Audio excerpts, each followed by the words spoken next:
Now, in the European elections, the far right, I'm afraid to say, did very, very well indeed. And if we look, for example, at France, where Macron, the president, the technically, well, kind of right centrist president, has called for national elections, the French far right are in pole position. Doesn't look great. Now, putting this in the context of talking about Israel might seem a bit odd, but it isn't, because Israel has... because we need to talk about the dynamics within Europe vis-a-vis what's going on in Gaza and Israel. That matters a lot. And the Israeli state has made it clear that it sees the European far right as its allies. You can see the same in terms of the American far right, Donald Trump et al. I think this is a really fascinating topic, and there's no better person to speak to about this than Rachel Shabi, who is a brilliant journalist and writer, but I am unbelievably excited about her upcoming book, Off-White, The Truth About Antisemitism, which everybody must pre-order immediately. I personally can't wait. Rachel's always full of moral clarity, humanity, as well as obviously huge amounts of wisdom and knowledge. What a combination. And I saw Rachel tweeting about this topic, and then I was like, we need to talk about it. And what Rachel tweeted was, Israeli government ties the European far right is win-win. Israel gets allies willing to deflect criticism of its treatment of Palestinians. The far right gets a fig leaf for its still raging anti-Semitism. Hello, how are you? Hi, thanks so much for having me on and for such a generous welcome. It was, if anything, understated.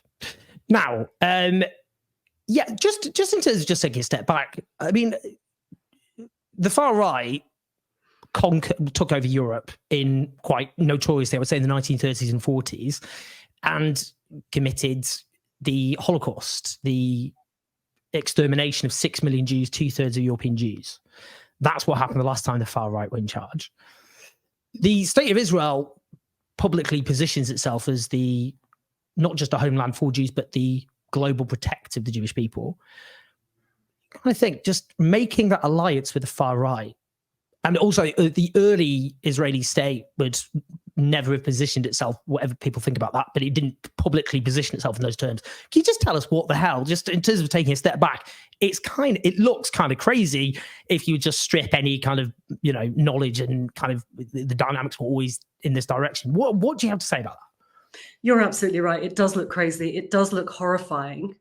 And I think, one of the things when I was researching this book about how anti-Semitism has become such a battleground, one of the things that makes it so confusing is this twist that's happened over the last few decades, which is essentially pro-Israel anti-Semitism, meaning you can be as anti-Semitic as you like, as long as you're like full-throated supporter of Israel. And so we can see that when it comes to things like, Christian Zionism, which is deeply disturbing in its view of Jewish people. We park that for now. But the other aspect of it is what you're talking about, which is the alliances that Israel's been making over the last few decades with the far right, with their track record and still very much live anti-Semitism, as well as, of course, rampant Islamophobia, hostility to immigration, and very illiberal policies across the board. So I think we can start this story in 2004 when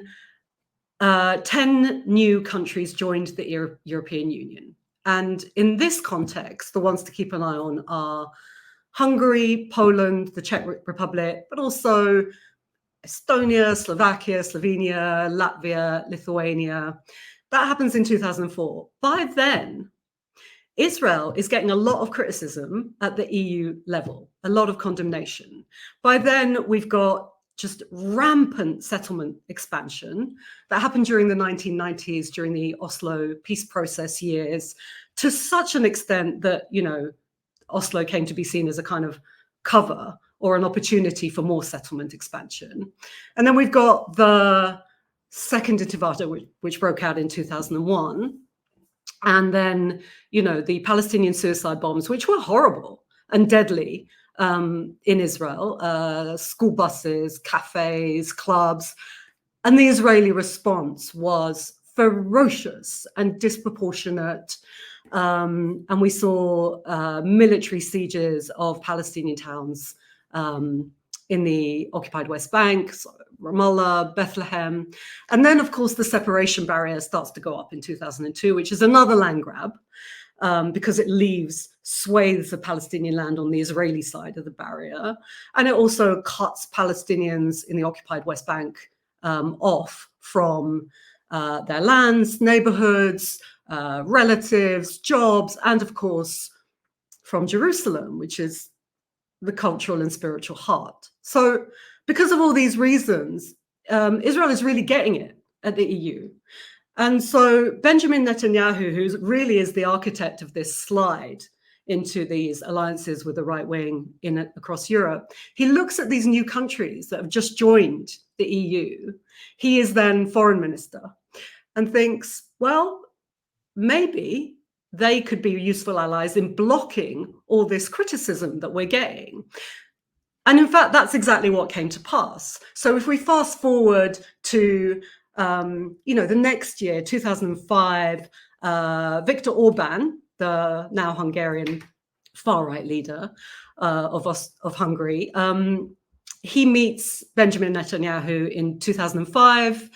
He's just had a bruising defeat in the 2002 election, which he loses partly because of the stink of anti-Semitism. He uses tactical anti-Semitism, as he calls it politely, in that election because he wants to win sections of the far right. So that's kind of George Soros, as Jewish puppet master for the opposition. That comes later. That comes later on in 2017. But in those early days, the 2002 election that he lost was because of that stink of tactical anti-Semitism that was surrounding him. He lost in that election. And he knows he has to sanitize his party and get rid of that smell. And so he goes and meets Netanyahu in Israel. They get on great. Of course they do. I mean, authoritarian ethno-nationalists meet authoritarian ethno-nationalists. So that's the start of this friendship, this alliance. You fast forward to when they're both in power. So, 2009, Netanyahu comes back as Israeli prime minister. 2010, Viktor Orban wins again as Hungarian leader. And they can activate this alliance. And so that's when you start to see the EU. There's this, because it's, you can block it with one veto vote. You can see constantly Hungary, but also the Czech Republic and to some extent Slovenia, constantly stymie everything the EU tries to do that's remotely critical of Israel, that's remotely pro-Palestinian, anything that's critical of settlements expansion or trying to label goods that come out of settlements in the occupied West Bank, or trying to condemn the US embassy relocation to Jerusalem in 2017, right up to now, where the EU is unable to make any sort of meaningful statements about the horrors that are going on in Gaza with this genocidal war that Israel is waging. It's unable even to issue a statement against an Israeli bombardment or offensive in Rafah, because Hungary keeps blocking it. So you can see how effective that strategy is at an EU level. With what I'm just interested in terms of the European far right, because obviously traditionally the European far right's anti-Semitism was Jewish people are not Europeans, they're outsiders, they're the other, they're the disloyal other, the dangerous, subversive other. And then they reconfigure Israel as us. There is an outpost basically of Western civilization threatened by a sea of Muslim barbarism. I'm just interested in that. I mean, it's just interesting how they've reconfigured that evolution. But at the same time, there's still massive anti-Semitism, which keeps that old anti-Semitism within. I mean, it's often cognitive dissonance is often a very important part of politics, isn't it? How political movements can have completely, and the far right has always been completely contradictory by its definition. So I just wondering what your thoughts are there. I mean, that cognitive dissonance is very much a feature of the far right, and it makes it really hard to keep track of and understand what's going on. But absolutely. So they realized that, anti-Semitism is an awful thing in polite company, in the way that, unfortunately, in our societies across Europe, you cannot say that's the case with Islamophobia, which is much more, I don't know how to put it, socially acceptable. Sounds like a horrible thing to say, but it's true. the nature of these racisms and how they play out in terms of media and political perception of acceptability. And so they realized that they could rehabilitate themselves by being very performatively pro-Israel, which would sanitize them and would create the impression that they're no longer anti-Semitic. Now, that's clearly not the case. So, these parties with these, history of anti-Semitism being formed by, ex-Nazi officers and ex-SS officers like, the National Front or National Assembly now in France, or the Freedom Party in Austria, or Fidesz in Hungary. They're still very deeply rooted in anti-Semitism. However, they are using their performative, we love Israel, we care a lot about Israel, and we care a lot about anti-Semitism, which we are going to recast as criticism of Israel. They're using that as a way to sanitize themselves. And that's what facilitates, that's what enables the relationship with Israel. And so when we look at the fact that anyone who is pro-Palestine or actually in any way left-wing now, anti-racist, Black Lives Matter, critical race theory, all of those things being cast as anti-Semitic, part of the function of that is not just to put the spotlight on the left, is that it takes the spotlight away from the far right, and it facilitates these kind of strategic alliances that we see now with Israel. And you're right that there's this symbiosis. And it really accelerated in the early 2000s, post 9/11, where Israel, which has always portrayed itself as this sort of European rampart against the sort of barbarian, uncivilized Middle East, was really able to ramp that up and say, well, we're all in the same fight. We Israelis are not fighting Palestinian resistance movement. It's not resistance to occupation. It's just a local franchise of the war on terror. And that framing really mobilized the far right, which in any case are Islamophobic.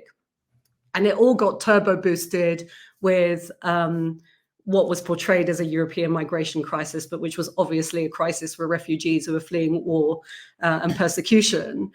It all accelerated and all got bundled together so that it became this really big identifier for elements of the far right to see themselves as pro-Israel as a way of being rampantly Islamophobic. And so then you see people like Geert Wilders of the Dutch far-right party, or again, Marine Le Pen, come out and say things like, well, we're going to protect Jews against the real anti-Semitism, which is coming from Islamists or, Muslims. So they're managing to both deflect their own anti-Semitism and then project it onto Muslims, and then claim that they're protecting Jewish people from the actual anti-Semitism. So it's a real twist, a sort of mirrors distortion that's going on.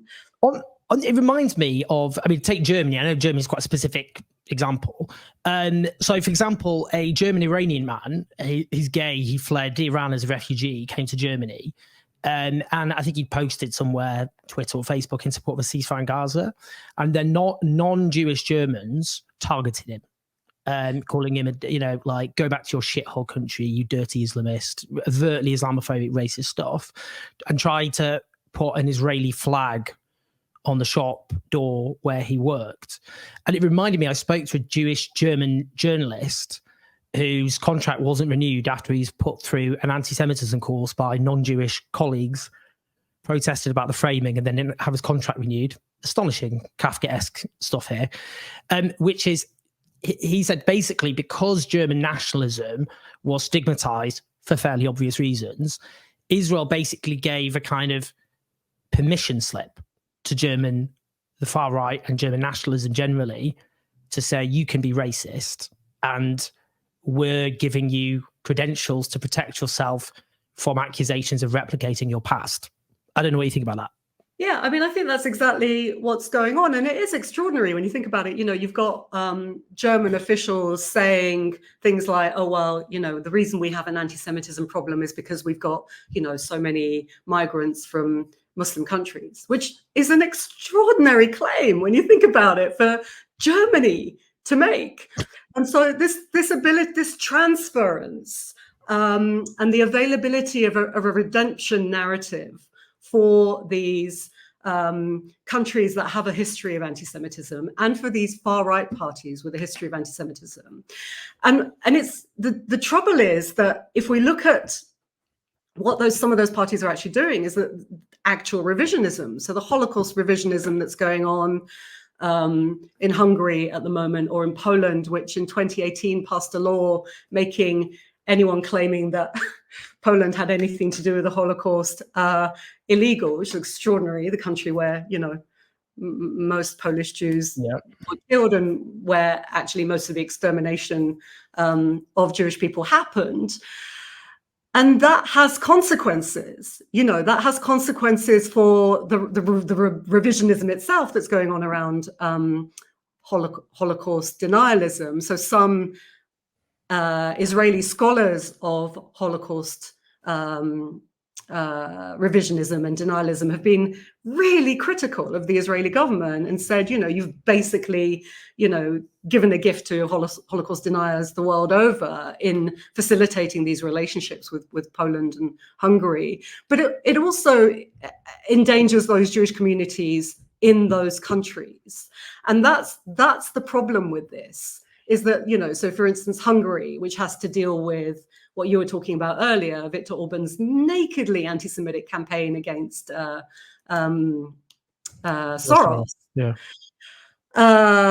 Or Poland, where when they passed that law in 2018, it caused a wave of anti-Semitic attacks, including phone calls and yelling at people in streets, because they're now seen as the enemy within. And the reality is that these far-right alliances that Israel is making is to the detriment of those diasporic Jewish communities. Just finally, this is a depressing question to finish on. We are in the timeline we're in, Rachel, so it is what it is.